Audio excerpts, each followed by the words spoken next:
Boundary Commissions, United Kingdom. The boundary commissions in the United Kingdom are non-departmental public bodies responsible for determining the boundaries of constituencies for elections to the House of Commons. There are 4 separate boundary commissions: Boundary Commission for England, Boundary Commission for Scotland, Boundary Commission for Wales, Boundary Commission for Northern Ireland. Each commission comprises 4 members, 3 of whom take part in meetings. The Speaker of the House of Commons is ex officio chairman of each of the boundary commissions. However, the Speaker does not play any part in proceedings, and a justice is appointed to each boundary commission as deputy chairman commissioner. Considerations and process. The boundary commissions, which are required to report every 8 years, must apply a set series of rules when devising constituencies. These rules are set out in the Parliamentary Constituencies Act 1986 as amended by the Parliamentary Voting System and Constituencies Act 2011 and subsequently by the Parliamentary Constituencies Act 2020. Firstly, each proposed constituency has to comply with 2 numerical limits. The electorate number of registered voters of each constituency must be within 5% of the United Kingdom electoral quota. The electoral quota is the average number of electors per constituency, defined as the total mainland electorate divided by the number of mainland constituencies, where mainland excludes 5 island constituencies, Orkney and Shetland, Na Eilean and Ire Western Isles, Unismon Isle of Anglesey, and 2 on the Isle of Wight. The total number of constituencies is fixed at 650. The area of a constituency must be no more than 13,000 square kilometers, 5,020 sq mi.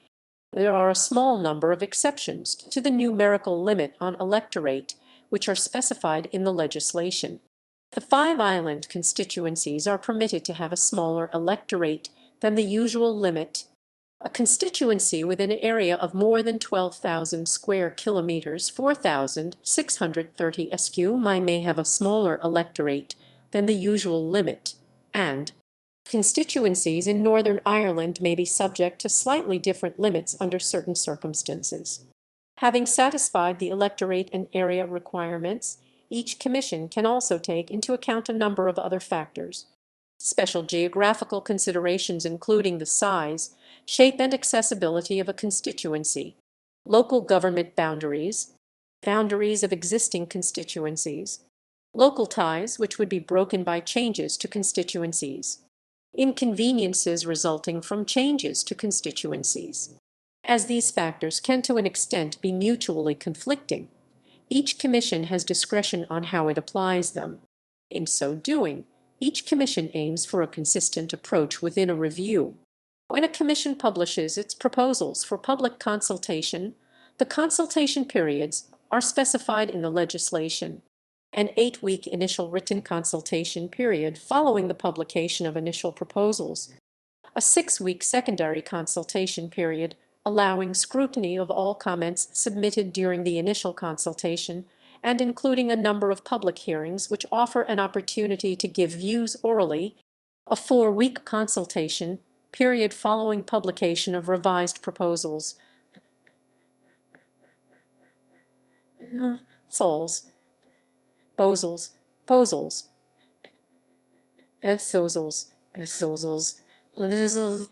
It has been normal practice for local government electoral wards to be used as building blocks for constituencies, although there is no legislative requirement to do so.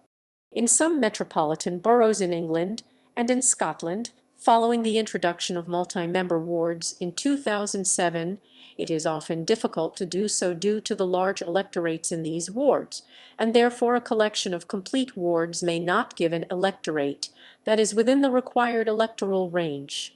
The law specifies that the electorate used during a review is the registered electorate at the time of the start of the review, and not the electorate at the end of a review or the total population. Boundary changes can have a significant effect on the results of elections, but boundary commissions do not take any account of voting patterns in their deliberations, or consider what the effect of their recommendations on the outcome of an election may be. Implementation of recommendations. Once a commission has completed its review, it submits a report to the appropriate Secretary of State, who lays it before Parliament. Once all 4 reports have been submitted, an order in council which gives effect to the recommendations must be submitted within 4 months to the Privy Council. The government may not modify any of the Commission's recommendations unless specifically requested to do so by the relevant commission. On approval by the Privy Council, the new constituencies come into effect for the next general election. Any by-elections before then use the pre-existing boundaries. These provisions were brought in by the Parliamentary Constituencies Act 2020. Previously, Parliament voted on the recommendations and, although it could not make any alterations to them, it could reject them in their entirety. In addition, although this power was never exercised, for many years the legislation gave the Secretary of State the power to modify a commission's recommendations. The new procedures further strengthen the separation of the creation of constituency boundaries from those elected for the resulting electoral areas, with the aim of eliminating any scope for gerrymandering. History. Legislation. The commissions are currently established under the Parliamentary Constituencies Act 1986. Most recently amended by the Parliamentary Voting System and Constituencies Act 2011. They were first established as permanent bodies under the House of Commons Redistribution of Seats Act 1944. The 1944 Act was amended in 1947 and then replaced by the House of Commons Redistribution of Seats Act 1949. The 1949 Act was amended in 1958 and 1979 and replaced by the Parliamentary Constituencies Act 1986. Changes in legislation from 1944 to 1986 were generally incremental in nature. The Political Parties, Elections and Referendums Act 2000 under PM Tony Blair's government envisaged that the functions of the boundary commissioners would be transferred to the United Kingdom Electoral Commission, but this never transpired. The Local Democracy, Economic Development and Construction Act 2009 repealed the Act of Parliament of 2000 effect. The Parliamentary Voting System and Constituencies Act 2011 passed under the Conlib Dem coalition government made substantial changes to the legislation governing constituency boundary reviews. This was further amended by the Parliamentary Constituencies Act 2020. Past reviews of UK Parliament constituencies. Customarily, each commission conducted a complete review of all constituencies in its part of the United Kingdom every 8 to 12 years. In between these general reviews, the commissions were able to conduct interim reviews of part of their area of responsibility. The interim reviews usually did not yield drastic changes in boundaries, while the general reviews generally did. Under the previous rules, the number of constituencies in Great Britain, England, Wales, and Scotland had to not be substantially greater or less than 613, of which at least 35 had to be in Wales. The City of London was not to be partitioned, and was to be included in a seat that referred to it by name. The Orkney and Shetland Islands were not to be combined with any other areas. Northern Ireland had to have between 16 and 18 constituencies. Under the earlier legislation, the terms of review were significantly different. The total number of constituencies was not fixed, see above.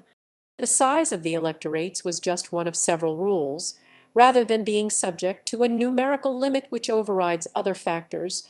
There was not previously a limit on the area of a constituency, but in practice no constituency has ever exceeded the 13,000 square kilometer limit introduced by the 2011 Act.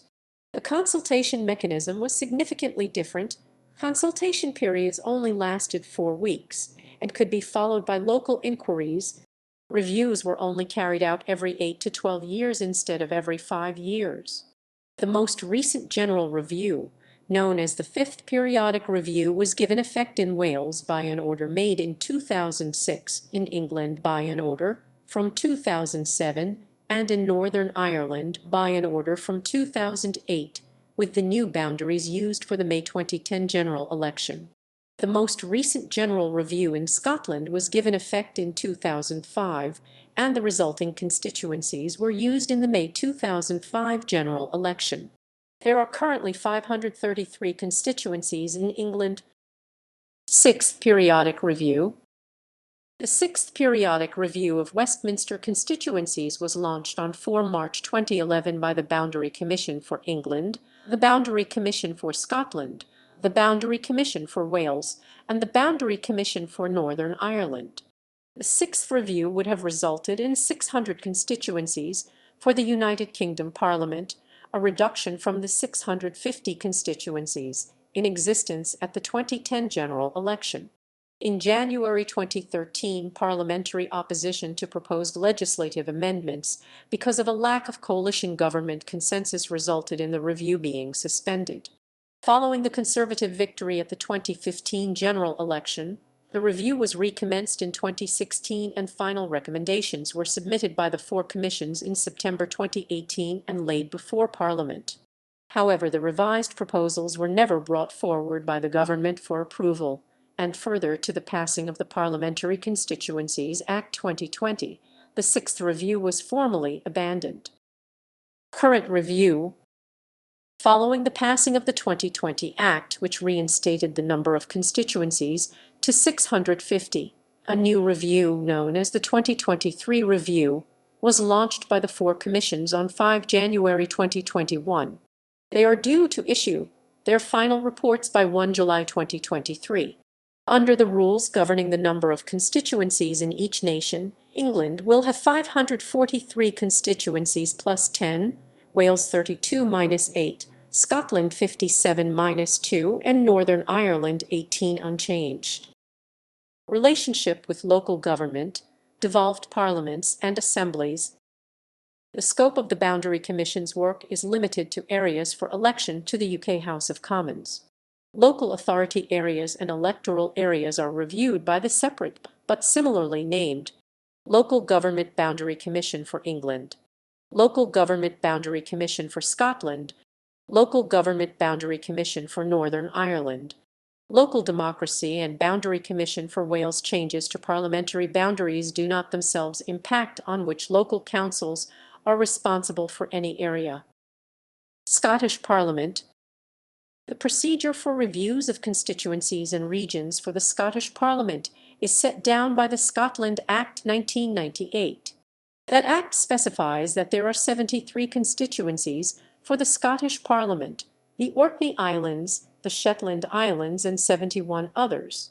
The Act also specifies that the constituencies are grouped into 8 regions to allow the return of list members elected by proportional representation to the Parliament. The Boundary Commission for Scotland conducted a review of these boundaries between 2007 and 2010, and their recommendations were implemented from 2011. Since the legislation requires different numbers of constituencies in Scotland for the United Kingdom Parliament and the Scottish Parliament, these two sets of areas do not fit together neatly. Responsibility for Scottish Parliament boundary reviews passed to the Local Government Boundary Commission for Scotland in May 2017. Senedd. Northern Ireland Assembly. Section 33 of the Northern Ireland Act 1998 provides that the constituencies for the Northern Ireland Assembly are the same as the constituencies that are used for the United Kingdom Parliament. From 1998–2016, 6 members were elected from each constituency. The Assembly Members' Reduction of Numbers Act Northern Ireland 2016 reduced this to 5 members.